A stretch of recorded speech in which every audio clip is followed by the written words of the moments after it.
We endorse crack and crack accessories. Monkey. That's not what the people want. No.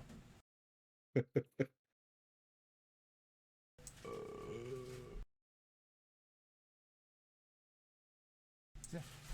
We got a few minutes before we go live. Make sure to get yourself some refreshments and all that good jazz.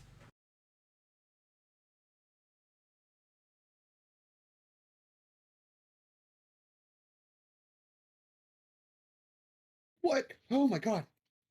I didn't know that fucking chariot could come this way. Oh my god. Holy shit. That might be the scariest thing that's happened. Oh my god.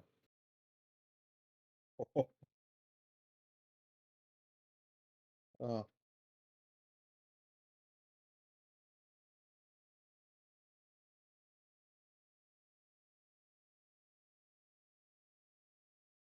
what a bummer, dude.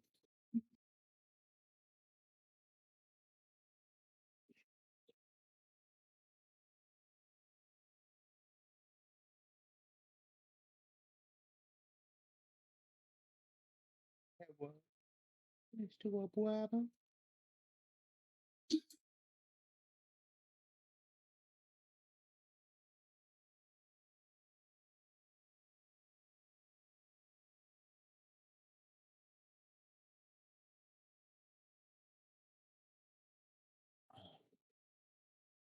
Oh, Zeno, I do have a bit of information for you.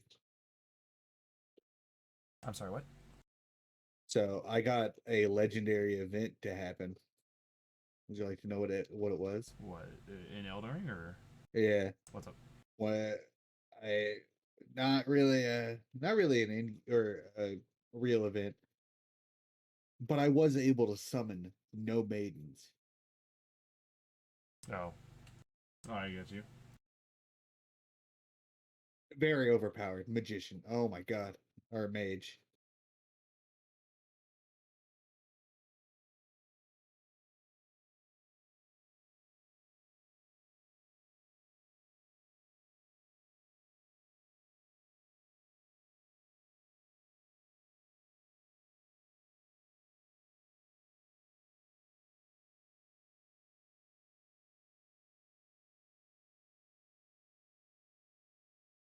I wish I had an ocean water right now.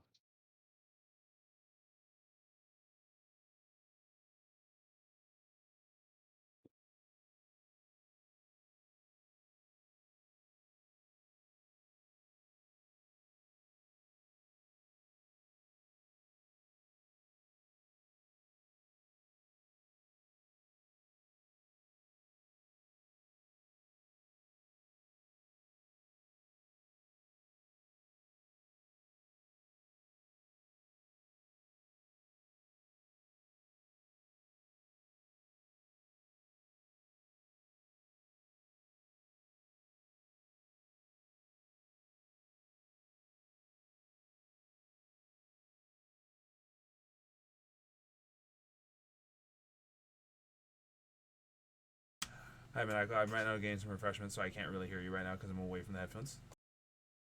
Maniacal. Hey guys. My eyes hurt when Why is that?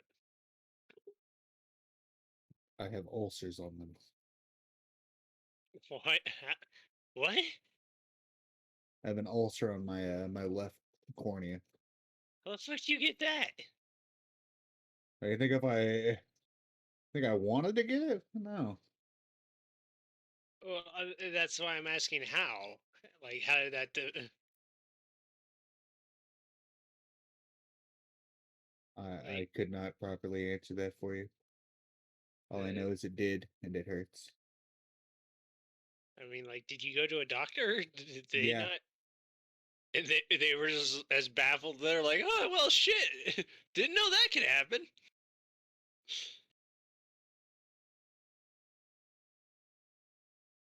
Like, did you go? Was it the doctor behind the alleyway behind the Walmart that you went and saw? No, it was a cornea specialist. And he just was like, well, shit, kid. I don't know how that happened. Essentially. He's like, shit, kid, we might need to hold you for experimentation. God, like,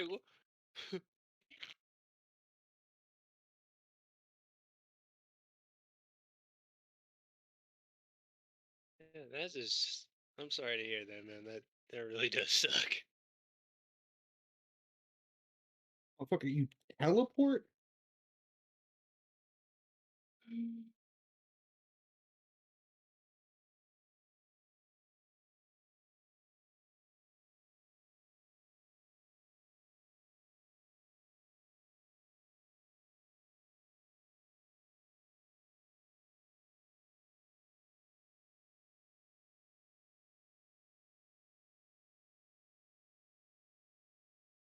Oh, yo, can I visit the Angry Orchard? Mayhaps. How rageful are you feeling? I'm actually feeling pretty mellow, thanks to Angry Orchard. I'm just reading the bottle here, and it says, "Plan your visit to our orchard. Visit angryorchard.com for more details." Look at Angry Orchard. Yeah, I know, right? Road trip to Angry Orchard. Right around after we plan our Alcoholics Anonymous stuff. Welcome to alcohol. welcome, welcome to this AA meeting. Today we are going to an orchard. All right, you heard it. Uh, Maniacal's taking over. Let's go. Great Pog. All right, Maniacal, read. Read what? Do you not see the screen share? Oh yeah, I do. Now Why do you want me? now you're gonna read all of this because you're in charge now. You fucking fool! How the fuck that happened? I don't know. Did you hear We're me doing doing? it based on penis size. Oh, Skittles, you go first. so, glad to see you here, Maniacal. We let's see. We should be all good to go. We've already passed the timer for everyone to get refreshment stuff. I have my water. Hope you guys have your stuff. I have My cider. My Schlitz Goldfinger. Yeah, I have my cider.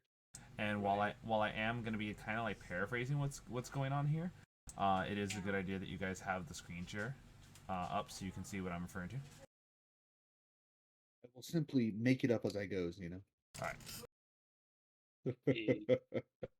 And so, without further ado, let's go ahead and get started.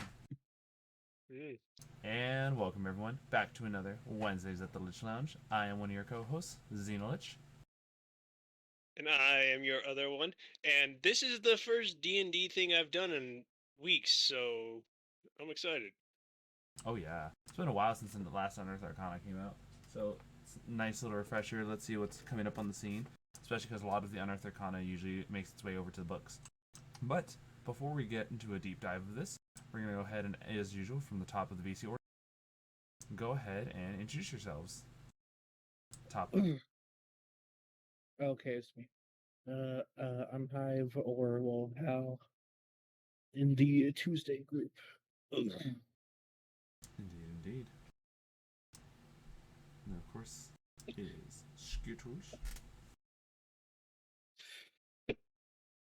Hello. I am old, and this is relevant to my interests. Yes, indeed. Well, relevant to your interests, I'm not saying the other one. And another one is Monkey. I smoke crack and sell crack accessories. And yeah, that's Monkey, all right. So Yeah, that's about right. yeah. So this supplement is bringing to us what looks like a nice slew of things. What is probably going to be the biggest chunk of this is going to be the feats, but this is all a lot of stuff that's going to be going into more character creation options, especially because we are getting a whole new race, a new sorcerer subclass, 2 new backgrounds, and what I think I counted like nearly like 8 or 9 feats that are being added. And very similar to Strixhaven, these are going to be feats that are kind of like evolutions, meaning that you need to have the prereq feat in order to take some of the later ones. So I am greatly looking forward to seeing these. And let's just go ahead and get started right here. They, as usual, they throw in the fact that this is playtest material, so be aware, everyone, is that The power level of this might be weaker or greater than what will officially be unleashed within the books. They will be having like feedbacks that you guys can submit if you want to tell them what your thoughts are on this. And because this is stuff that's being added to character creation, they are running through like how the ability score increases, the languages of the creature, as well as like creature type, lifespan, just general like description of the Kender. Native to the world of Kryn, Kenders are diminutive humanoids that look like humans with pointed ears and diverse appearances. Kender have a supernatural curiosity that drives them onto adventures big and small. This curiosity is said to be connected to the whimsical magic of the Feywild that some believe Kender have a high affinity for. And due to their curiosity, many Kender have found themselves falling through gates and portals to other planes and worlds. So, it also explains right here that these Kender also undergo have a magical phenomena that kind of like they naturally like spawn items in their pockets. Like it could be a trinket, a curious, even like money itself, just kind of like magically shows up into their pockets. And this has led to many Kender being mislabeled as thieves just because of the things that they can pull out of their pockets. Yo, I want to make an artificer with this race. Mm-hmm. And so the Kinder have rolled the worst joint ever as to leave the Unearthed Arcana. What was it? It kind of reminds me of like the way like how a friend of mine he calls himself a kleptomaniac because sometimes he'll grab like an eraser or a putty that I had when I was doing art, and all of a sudden like days later he'll like come back to me and I was like, oh hey man, I took this from you, I'm sorry about that. I'm like, what the fuck? Where'd you take this? He's like, I don't know. Oh, also here's he showcased how he told me how a while ago he had borrowed so many lighters from a friend that he just kind of like showed up with a bin full of lighters, like, yo, so these are all kind of yours, and I just had forgotten to give them back. But the Kender, yes, indeed, they are small humanoids with 30 feet walking speed, an innate advantage on saving throw to avoid being frightened or ending the frightened condition itself.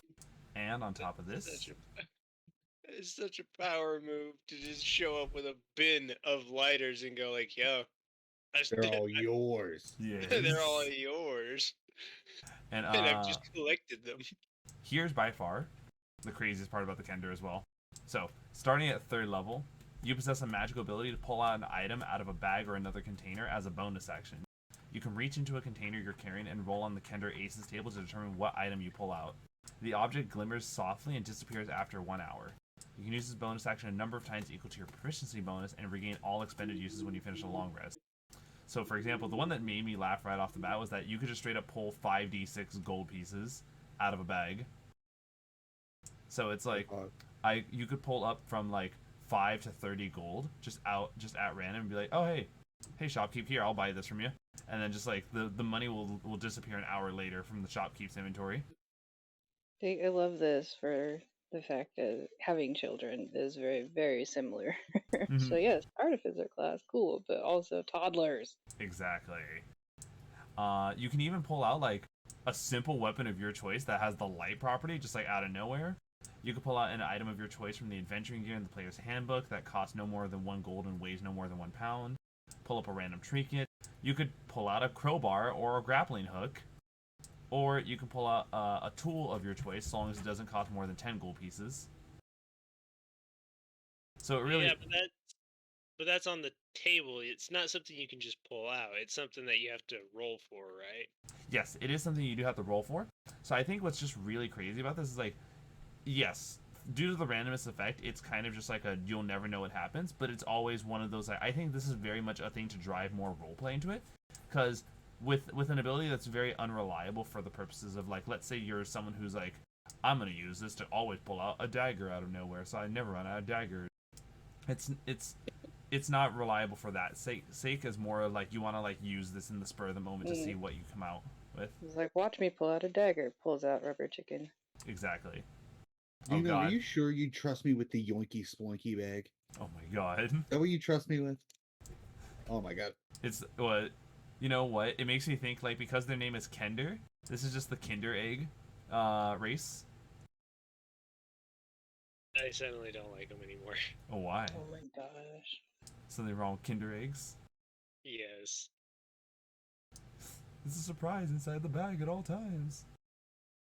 But I definitely think that this is a very funny choice, and I would love to see this in actual use. Oh, and of course, they innately have a taunt ability, the supernatural ability to home in on a creature's emotional raw nerves and craft a taunt that flusters that creature. As a bonus action, you can unleash a barrage of insults at a creature within 60 feet of you that can hear and understand you. The target must succeed on a wisdom save, 8 plus proficiency plus charisma, or it has disadvantage on attack rolls until the start of your next turn. You can use this a number of times equal to your proficiency bonus, and you regain all expended uses when you finish a long rest. So on top of just being able to pull out random stuff, you also are really good at insulting people. You know what this sounds more like? This person just sounds like a very shitty stage magician. Right? That's kind of what I was You, thinking. Chief. Be like, It's your magic sucks. Oh, yeah. Fuck you, loser. It's like, oh, fuck you, loser. You know what? Pulls out a dagger from the hat. Whoa, where did he get the dagger from? I thought we checked him. Wow. That sounds very Wait, interesting. can I make the bag my foreskin just for that joke? Oh my god, what was that, Hive? It is very interesting. I don't know, features. Mm-hmm. I also want to hear this one because Skills, you had mentioned that. So another thing to speak about a little bit before this. This is all greatly very much Dragonlance material. Skittles knows much more about Dragonlance and Eberron than I do. Would you like to explain a little bit more? You probably have a little bit more insight about what the Kender are, right? It's just the main protagonist race. There's like elves, Kender, humanoids, dwarves, all within the Dragonlance and Eberron settings. But the Kender is basically the main protagonist. So I am curious as well. Is because it's hard for me to visualize Kender, especially when they explain that it's a humanoid with pointy ears and various appearances. It makes me think that it's just another reskin of an elf. Is that the It case? is the love child of an elf and a halfling or a hobbit. Oh. Basically. An elven hobbit. You hear that? This actually sounds really cool. That makes much more sense, especially when you realize like how like the way halflings are in nature, very much homebody. So I can totally imagine like the Kender Aces makes me very much think of like halfling natures. Okay, so that's pretty cool. But yeah, they're pretty. Yeah, they're the non-copyright material hobbits of the Dragonlance universe. I see. All right then. And on top of this, that takes us to our new sorcerer subclass, Lunar Magic. So, on many worlds, the moon is a revered celestial body with magical properties. On Kryn, the gods of magic are associated with the world's 3 moons. On a world of Toro, which is what the Forgotten Realms takes place in, the god Saloon uses the light of the moon to battle darkness. And on Aberon, scholars of the Draconic Prophecy decipher ancient secrets from the waxing and waning of the world's 12 moons. So, this is supposed to imply that you have been exposed to just the moon's magic innately. And so it's imbuing you with lunar power. You get quite a few things, including like a D4 table of manifestations of your magic like appearing on you, which are pretty cool. Right off the bat, like you glow a faint light that matches the color of a moon from your world. So this very much is like good material for a DM who wants to involve multiple moons. Or your shadow is lined in faint light, as if it were a lunar body during a solar eclipse. That's really cool. There's a lot of lore tied to the moons, but there are different colored ones, and depending on like when you were born or what the prophecy was under, etc., what you studied magic under is kind of how they indicate your alignment, basically. I see. So you'll see a lot of like color-based things going forward, especially. Okay. We have the Khajiit system of how Elder Scrolls does their cat people. That's true. Oh, that's right. Especially because isn't it supposed to be like there's supposed to be like a very rare type of Khajiit, right? It's like the very rare form of Khajiit is it's basically a sentient Bengal tiger. Oh. Yeah, if I remember correctly. That's really cool, actually. And it's depending on how the 2 moons of Nirn are aligned. Mm-hmm. Yeah. Well, on top of it, so some of you, if you already don't remember, so innately they learn the Sacred Flame spell, which is a Dexterity saving throw radiant flame cantrip. It's normally accessible by clerics, paladins if they take the cleric cantrip, and I think druids too. But pretty much, you can call down the radiant light of the moon on command, which doesn't count against the number of cantrips you know. And on top of this, when you cast a spell, you can still target one creature as normal, or you can target 2 creatures so long as they're within 5 feet of each other. Wait, so are you telling me I can learn Moonblast? Mm-hmm. It's essentially this, and I really like the idea of this, especially because you know, if we wanted to do a Dark Souls D&D, this is totally good for moon magic. You know, the dark, especially with the way Elden Ring has been going off with that. Not talking about that. I just want to bring that up. I just wanted to tie it in. So. Oh, anyway, we were talking about Elden Ring now. So anyway, we then also have the Lunar Embodiment. This is pretty much just a standard thing like any other sorcerer subclass. It's a list of spells that you innately know, and they don't count against the number of spells like that. They don't count against the number of spells that you would know from your own sorcerer table. But what's interesting is that this table of spells changes depending on the manifestation of the moon, whether or not it's a full moon, a new moon, or any of the crescents.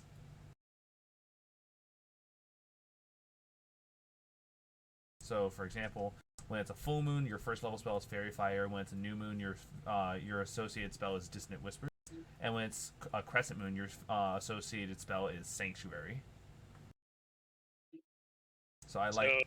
What's up? So basically, it's a thing of like, DM, what phase is the moon at this time of the battle? Indeed. I think, let's see this. While in the chosen phase, select spells of the associated phases that can be cast once without expending a spell slot. So it's like, hey, depending on the moon cycle, you can straight up cast each of these spells once per day for free.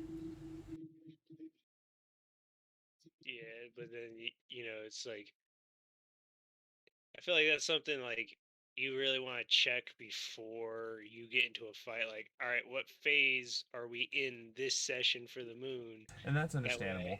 Luckily enough, though, I think it does account for that. As let's take a look at the level 6 features. So same thing. A lot of the features here are going to revolve around full moon, new moon, and crescent moon status. So for example, the lunar boon at 6th level, the different phases are associated with different schools of magic. So a full moon is abjuration and conjuration, a new moon is evocation and necromancy, and a crescent moon is divination and transmutation. And it states, whenever you use meta magic on a spell from the lunar spells table or a spell from a school of magic associated with the lunar phase you're in, you can reduce the sorcery points spent by 1, even down to 0. So for example, a sorcerer who wants to cast a maximum damage spell during a new moon when an evocation is up, it means that for one less sorcery point, which I believe is a minimum of 2, if not 1 for a first level, you can get max damage, essentially making that you are able to extend the usage of your sorcery points for the day. And for those wondering, they also added this to 6th level. You gain greater control over the phases of the lunar magic. As a bonus action, you can spend 1 sorcery point to change your lunar phase for a different one. So they make it very fast that at least at 6th level you are able to change which phase of the moon you're in, even if it's not associated with the current moon phase. Okay, so does it is it based on the world's lunar phase or whichever one you were born under? I think it's based off of. Oh, hold on. Side note: the Lunar Embodiment, the one where it's, whenever you finish a long rest, you can choose what lunar phase manifests its power through your magic. So, I see. This makes more sense. So basically, every day you can select which moon cycle you are representing that day. Okay, so you can represent a moon cycle. Your powers aren't based off the world's moon cycle. That's correct. Though I'd imagine DMs who probably want to add like more like context and maybe that would probably change it up, especially because this is associated primarily with a world that has multiple moons, so there's probably multiple lunar phases. Well, I'll give you this. Like, it's more work for the DM to track that thing, and it's a lot more fun just to let the players have control over it. Fair enough. It's that whole like player versus DM, DM versus player thing. Just if they have a feature, let them use it. Yeah. Well, I was just trying to understand it. It's like, Oh, yeah. I just wasn't understanding. Like, man, you have all these powerful spells, but you can only use them if the DM has the lunar cycle set for that time. But if it's set to where the player can control how it works, then that's different. Right, exactly. Right. So Putting maybe that's a good red flag for people who are at tables. Pay attention. Pay attention to this because it does state in this. After all, I think one of the biggest things is giving your players more power over their own abilities rather than the DM having the power over it. Because otherwise, the player is not playing their character, and it's more the DM. On top of this, so at least that makes more sense. Where, let's say for example, every long rest you can choose which lunar phase you're in, but if all of a sudden in the heat of combat you're like, oh, I need to be a different moon phase, you can spend a sorcery point to quickly change the moon phase during the day. So that's pretty good to know that it's very flexible to, like, if you do want it to be like what you need at the time, you can spend your secondary like resource pool that sorcerers innately get to just alter this. Hi, what are your thoughts so far, just based off of like this entire like lunar spell cycle stuff? I'm just glad there's a new sorcerer subclass, honestly. Oh yeah. Oh, here, let's. They got too many. Well, They barely got any. It's mainly like wizard and clerics that have a lot that going on. You know what? Remove sorcerers from the game. Better off. No, just so you get some context for this. When the Eberron Dragonlance setting first came out, there wasn't really a sorcerer class. It was just wizard or fucking nothing at all. So they came up with the mages, the moon mages especially, and I liked it. I like to see that they're expanding on it and fitting it into like an actual class. And especially because, like, in general, sorcerer just, in my opinion, just needs more love. Wizard has a lot of subclasses going on for it, and there's still like a lot of people who, like, as far as I know, most of my social media when it comes to like wizard versus sorcerer say that sorcerer is very much like unloved and does not have a lot going on for it. So it's nice to see I'd like getting more support. Point you here with my sources of saying barbarian, specifically wild soul, is the best, and we should remove sorcerer from the game. You know what? That's it. No more barbarians. And you think I won't brute force a warrior or a fighter into being a barbarian? Fair enough. But here, let's go ahead and take a look at the next feature. So at level 14, I prefer my magic in the form of machinery. Fair enough. Just saying. So, at level 14, another thing tied to your lunar stuff.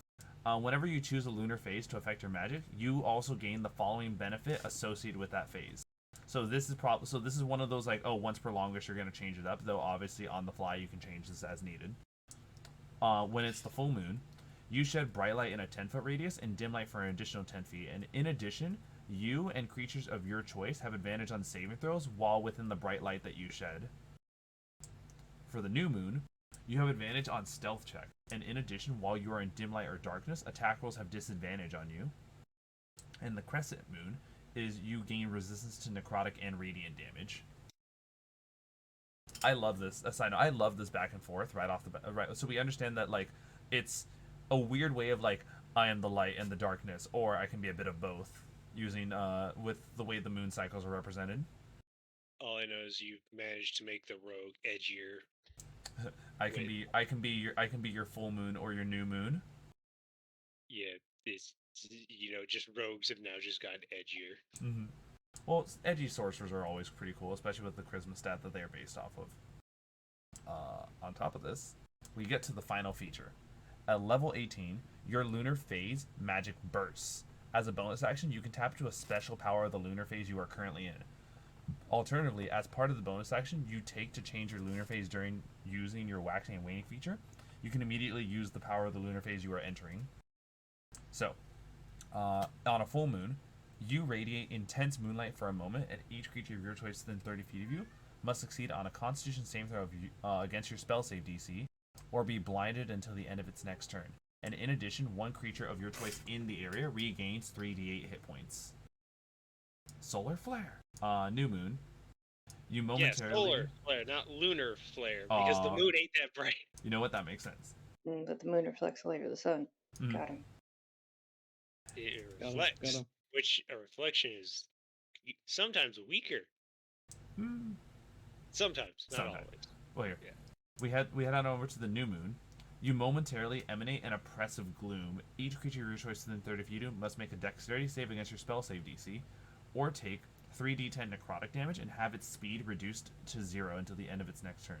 And in addition, you become invisible until the end of your next turn, or until you make an attack or cast a spell. And lastly, Crescent Moon.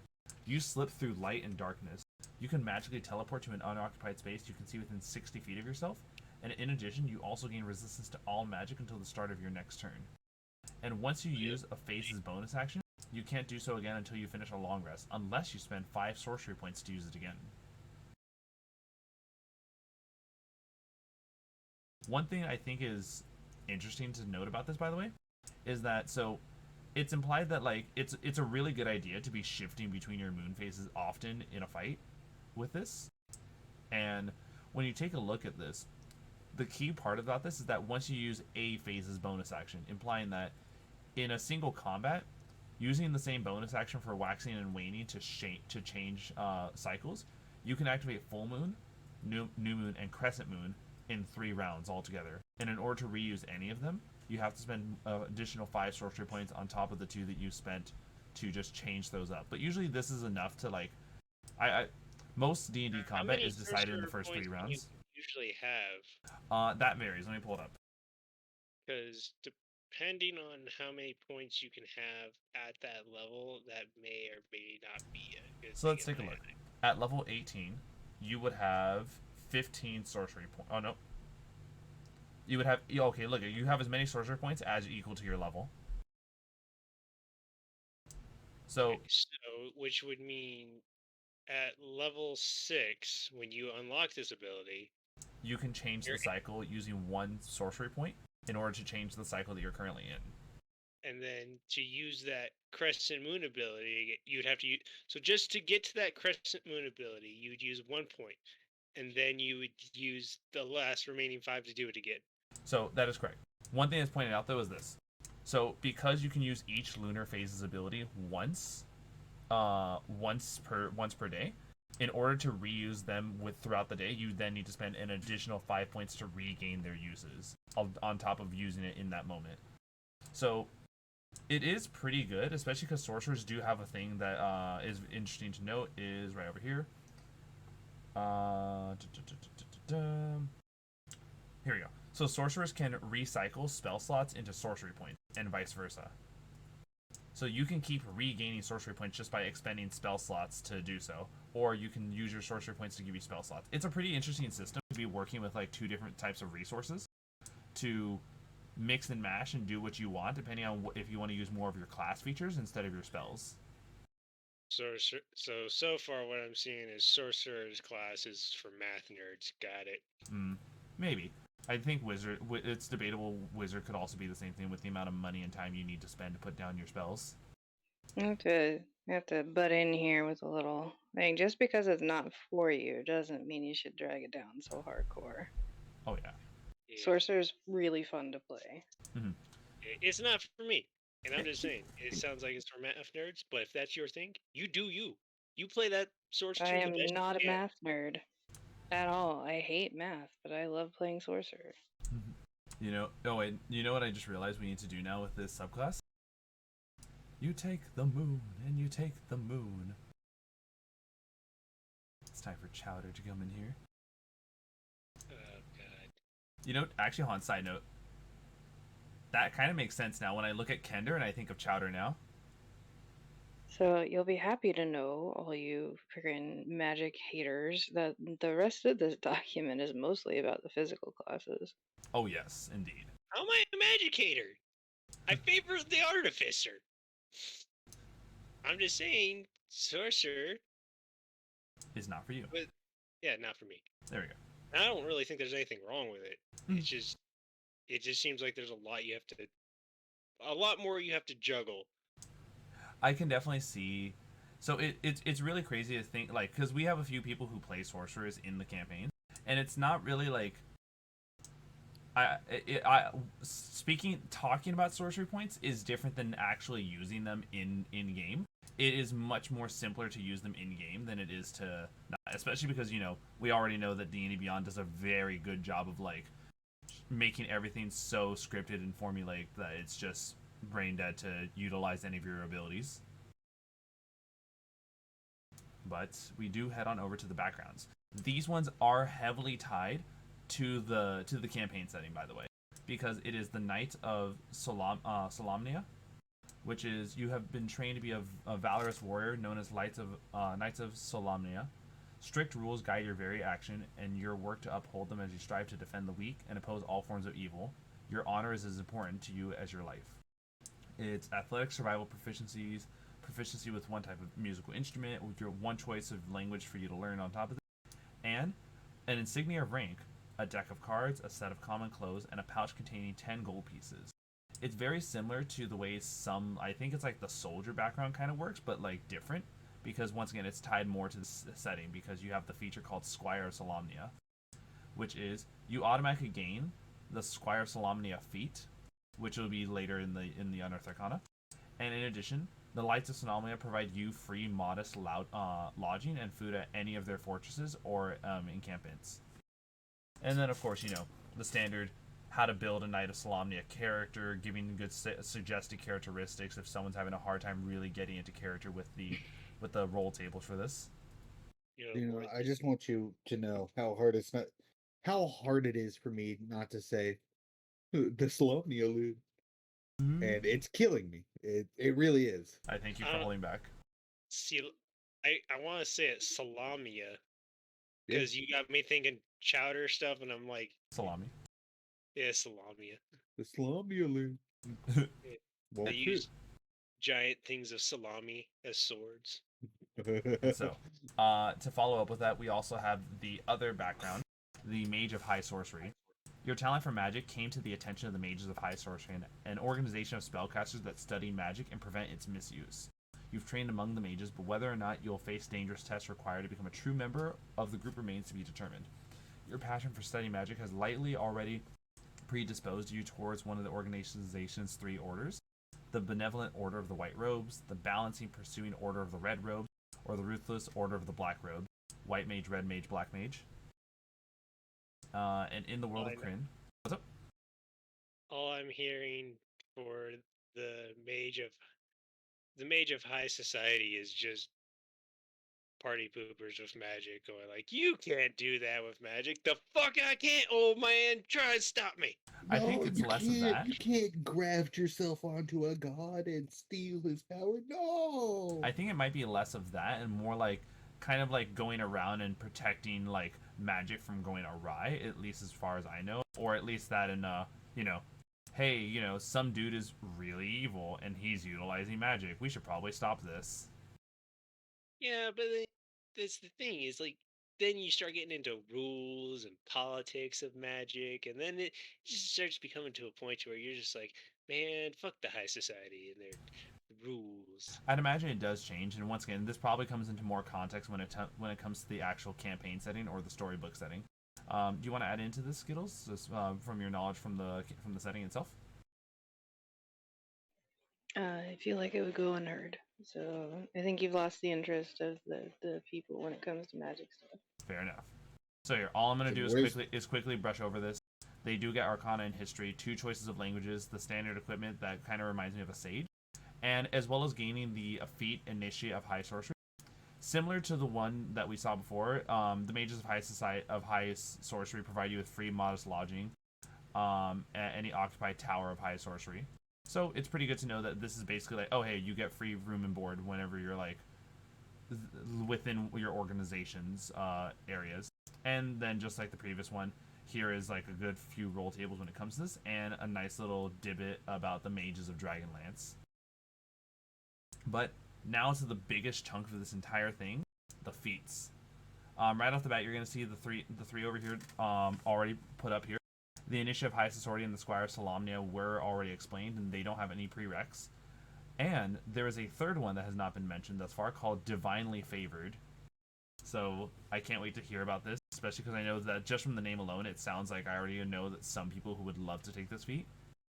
And when you take a look at the way the later feats are, so this is 1, 2, 3, 4, 5, 6, 7. This is 10 feats overall. 3 of them are evolutions of the High Sorcery, and 3 of them are evolutions of the Squire of Solomia. One of them is Divine Communications, which is an evolution of Divinely Favored. But let's go ahead and we're going to quickly go and try to find these 3. Divinely Favored. A god has chosen you to carry a spark of their divine power. You learn the Thaumaturgy cantrip and choose one first level spell based on the alignment of your character as specified in the alignment spell table.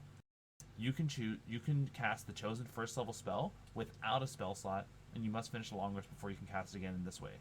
You can also cast the spell using any spell slots you have. It's your choice of intelligence, wisdom, or charisma when you select this feat. And so if you're an evil spellcaster, it's a warlock or a wizard spell. If you're a good spellcaster, it's a cleric or wizard spell. And if you're neutral, then it's a druid or wizard spell table. And in addition, you can use a holy symbol as a spellcasting focus for any spell that uses the spellcasting ability you choose when you select this feat. So clearly adding into that, like, it's strange how it's arcane and divine power mixed together because it is tied to the god that you have been favored by. It makes it sound like you're a prophet. All right, exactly. That I could roleplay the shit out of that. Hell yeah. Imagine just being like, I have been chosen by the god. Oh god, no. Wait, I'm already bringing in the main character syndrome people. No. Oh, you know who to really do that. We're not going to bring that up. And so, I wonder who could. We take a look at the Initiate of High Sorcery. Oh, actually, no, sorry. Correction, we need... Oh, there it is. Squire of Solomia. It requires that you have Apprentice of High Sorcery. Where the fuck is... It was just here. Adept Black Robes, Adept Adept White Robes. Oh. The Apprentice of High Sorcery. So is that the Mage of thing? Okay. So you receive. So it looks like this is a feat that is tied to the background, which makes sense. Once again, I had brought this before that Strixhaven was the thing where like you needed certain backgrounds to automatically gain feats. So the Initiative of High Sorcery, you receive training from magic users affiliated with the Mages of High Sorcery. Choose one of the 3 moons of Kryn, each of which is associated with a distinct type of magic: the Black Moon Nuitari, the Red Moon Lunatari, or the White Moon Solinari. You learn one cantrip of one first level spell based on the moon you choose, specified to the Lunar Spells table. You can cast it once per day for free. You can also cast the spell using any spell slot, and you choose Intelligence, Wisdom, or Charisma when you gain this feat.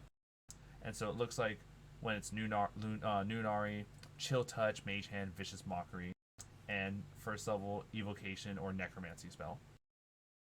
When it's Lunatari, you have Guidance, Message, and Prestidigitation, as well as Wizard, that is Divine or Transmutation spell. And Solinari is Produce Flame, Resistance, and Spare the Dying, and it is an Abjuration or Conjuration spell. And then the final one of the 3 that is the base for all of these is the Squire of Solomia. You have trained in the mighty ways of the Knights of Solomia grant you all 3 of these benefits. You are proficient with medium armor and martial weapons. You have advantage on saving throws made to avoid falling off a mount. And Encourage Rally. When another creature you can see within 30 feet of you makes a save, you can use your reaction to inspire them.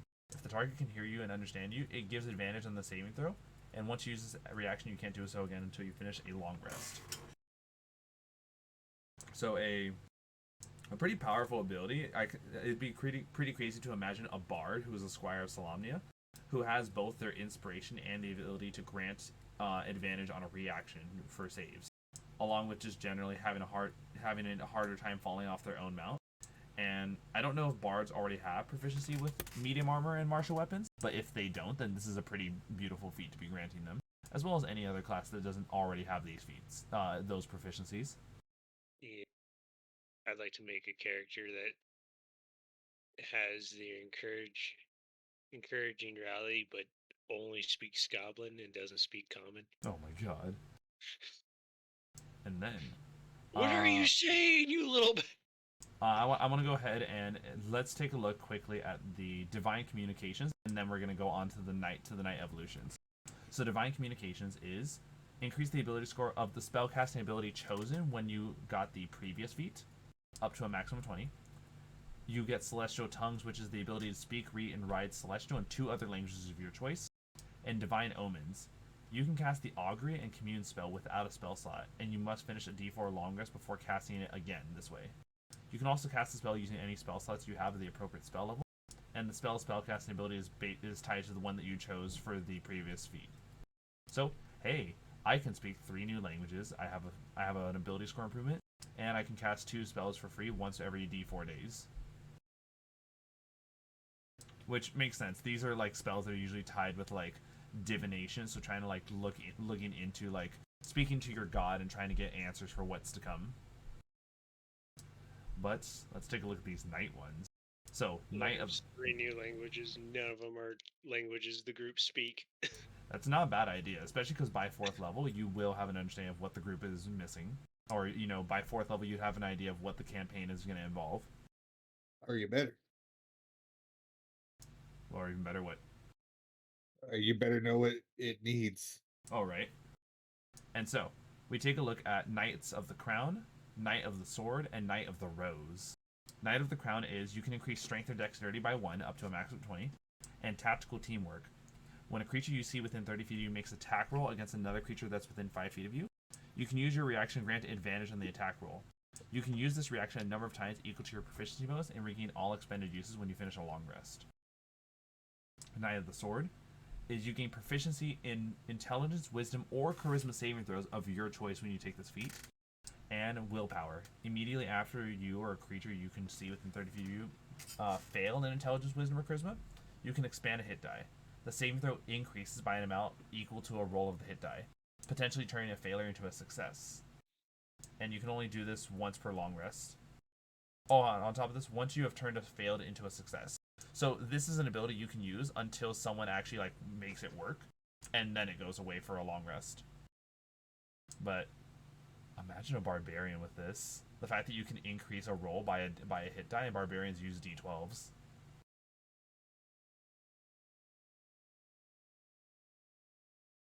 Hello? That sounds great. Actually, what the fuck? That sounds so good. It's a supreme inspiration. What's the highest inspiration die that bards get to? Isn't it D12? I have D12 right Is it D12? Or actually, is that because of a? I mean, is that because of a talent, now. or is that? No, it's D12. I'm pretty sure. Oh shit! Okay, I always thought bards were limited at D10s, for some reason. But here. That's what it says on my sheet. Well, there we go. And finally, Knight of the Rose. You increase your Constitution or Charisma by 1. And it says when you roll initiative, you can choose up to 3 other creatures you can see within 30 feet of you. Each creature can gain temporary hit points equal to a roll of your own hit die, your proficiency bonus, and the ability modifier of the ability score increased by this feat. You can use this feature a number of times equal to your proficiency bonus, and you regain all expended uses when you finish a long rest. This is pretty cool to think of, because Bolstering Rally, I love the fact that the temporary hit point boost is not just because of your charisma. It could be because of your high constitution as well.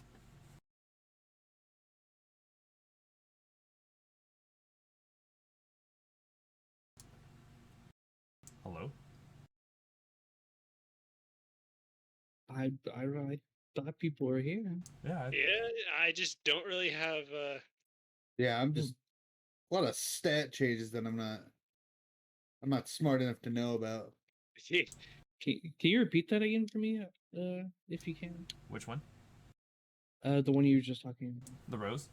It's whenever you roll initiative, you can grant 3 of your allies temporary hit points. It's equal to your hit die, your proficiency bonus, and either your constitution or charisma stat. Damn, what the fuck? Hello? Yeah. So, hello, that's so good. Especially because imagine, like I was saying, like, these are all things that are pretty crazy to imagine a barbarian with. Because it means that, like, you can give your allies your proficiency bonus, your D12 hit die, and either constitution or charisma, and as a barbarian, your constitution is probably going to be really high. Oh, yeah. But, yeah, and then all that's left is the mage's stuff, but I think at this point, like, let's see what the mages don't really like.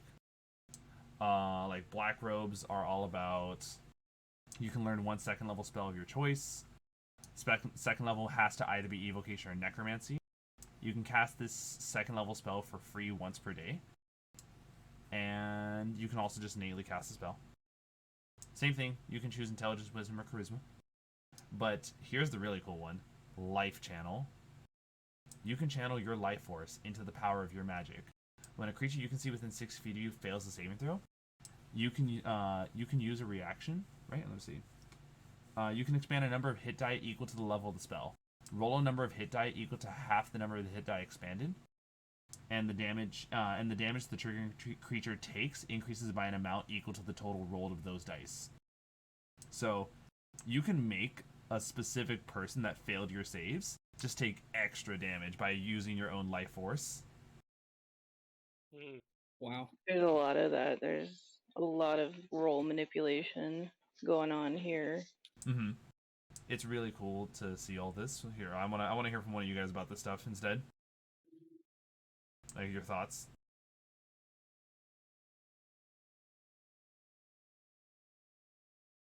I mean, I talked about. Oh, Sorry, I'm getting dressed for work, but I'm really excited that the Wizard of the Coast is taking D&D into like interplanar and interstellar travel, because Dragonlance is a lot about interplanar, interstellar, going to different planets and stuff. And then they teased the what, like the Planescape stuff? yeah, the plane. I can't brain right now. I'm sorry, but That's yeah, okay. they teased that a while back. And it should be coming out soon, I think. Yeah. Do we like? Well, at least we should know like the announcement of the book itself. You mean, right? True, because they keep like, here's how you use a GIF, like Oh, that race GIF, the hippo thing. I see. Oh, it's gonna be so cool when they unleash the book. I can't wait to see the material that comes up from the Planescape stuff.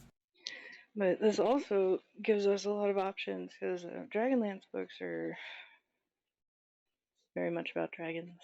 Mm-hmm. Interplanar, interstellar dragons. Would have never known. Dragons. In space! That Space actually sounds really dragons. cool. Those might be the scariest ones. Yeah, if you haven't picked up or know anything about Dragonlance, I highly recommend reading the series, at least, see if it piques your interest. It's very much a high fantasy setting, but there's a lot of sci-fi elements in there. And the original Dragonlance series was inspired by like D&D, so it's really good. I would say is this is gonna be really cool. I can't wait to take a look at the Dragonlance stuff. And if they actually have audiobooks, I kind of want to take a look. I know we brought up that at one point within one of the other talks, and I kind of am actually more inclined to do audiobooks with just how much driving I do around. But here, let's take a look. So, side note: red robes and white robes are going to have the same. All of these three are going to have the same first ability, where it's like, oh, you can cast a second level spell, for free once per day. The second level spell just changes the school based off of which of the three you take. So let's take a look at the second one of the red robes. Red robes is magical balance. When you make an attack roll, an ability check or a saving throw, and roll a 9 or lower on the d20, you can use your reaction to balance fate and treat the roll as a 10. You can use the reaction a number of times equal to your proficiency bonus and regain all uses when you finish a long rest. So at minimal, you roll 10 base on the die, a number of times equal to your proficiency bonus, which at this level I think is +2, and at level 5 it's +3.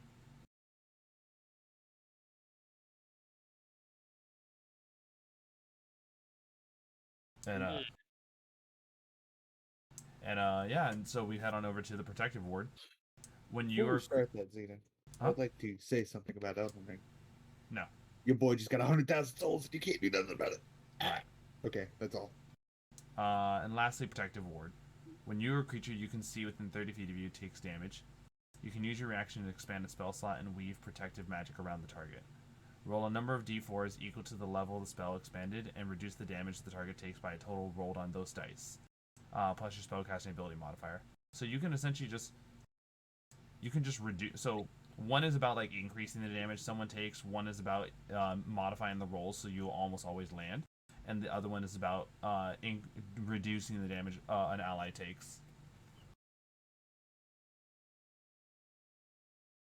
This is all really cool stuff. Role manipulation, altering fate itself. But I'd imagine we'd see a lot more of that with. It's very thematic for the Dragonlance materials themselves. No.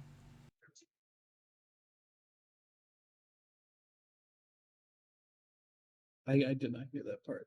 Oh no, I was just saying like it's really cool like seeing the role manipulations, the kind of like the twist of fates that happen in this. So I'm like thinking to myself like I want to see if that's what the Dragonlance books are all about, especially because like you mix in the fact that there's a race that can just kind of pull things out of nowhere. You mean pull it out of their ass? In a container. Your butt is not a container. Says who? It depends. Says who? I'm not opening this can of worms. I would say it's more of a You already transportation cracked it. vessel, but sure. Oh, yeah. I'm gonna agree to disagree. Hey, you're wrong, and I'm gonna prove it by shitting in your lap. Sorry. L plus ratio plus no maidens. Well, yeah. Gotta get your chat banned. You just mentioned how my lack of women. Oh no. Oh, no. This is all 4 steps ahead. This is all some pretty cool stuff. I really want to see some of the character creation stuff with this, especially because like Lunar Magic sounds really fucking cool. I would love to see multi-classes of this. What do you guys think when it comes to like either the race, the feats, or even like the new subclass? Really excited. The person who actually did Dragonlance, the writers and co-authors were also the people who created Ravenloft. So if you're a fan of that kind of dark fantasy stuff, this is it. Hell yeah. They've done a shit ton of writing for Wizards. That means at least with a lot of experience under their belt, and on top of this, we have at least what I would say a reliable people who have made by far really popular materials. So this is probably going to be another really banger of a book. How about you guys? Maniacal Hive, Monkey. When it comes to like hearing what you heard today, any ideas for character creation? I Well, don't have, oh, good. I don't have much to say for this. Like anytime we do these, I have a hard time focusing because there's so much information. I'm trying to piece together thoughts, and I never know if I'm taking in the information correctly.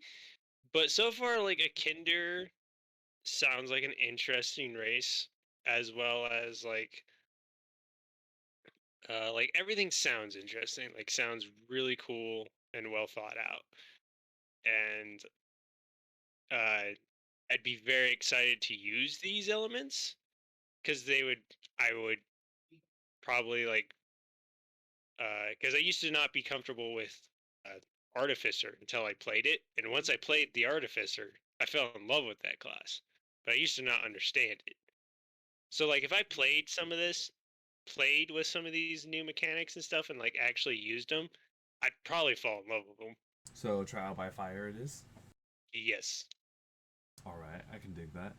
I usually I love trial by fire for certain instances. What's a pipe? I don't know. I'd have to like look at them more to really think about what I want to do. All right. Well, I have such a set way to play that, or a set way I like to play that Magic just kind of. I'm good with it. I can utilize it properly. I just don't like. Well, it's all good. You're just old man monkey stuck in his ways. Well, I just like hitting things with stick, and I like knowing that my stick. Not a lot of things are immune to my stick, but I keep hitting them anyway. You know, I like to imagine the idea of a spellcaster who like flavors all of their spells as like different forms of sticks. This is fire stick, lightning stick, an explosion of sticks. Explosion of sticks. Ah, shrapnel damage. Yes. But I think it is with that. After all of this, there's some pretty good stuff in here. I really want to see what comes out of this when it comes to both the material as well as character creation stuff. And yeah, I think that's pretty much what we're gonna go ahead and give it a call for today. Thank you everyone so much for tuning in. It's been a pleasure having you all join us for a read through with its new material. If you enjoyed what you saw and want to support, feel free to follow and subscribe on Twitch. For any stream notifications, possible chances to participate in even content polls, follow the Twitter, check out the TikTok, and join the Undead Legion Discord, where you can come and help do some character theories with us over there. And for any VODs such as today's episode, check out the Lich YouTube channel. You want to take it away, Maniacal? That's all, folks. And good night, everyone.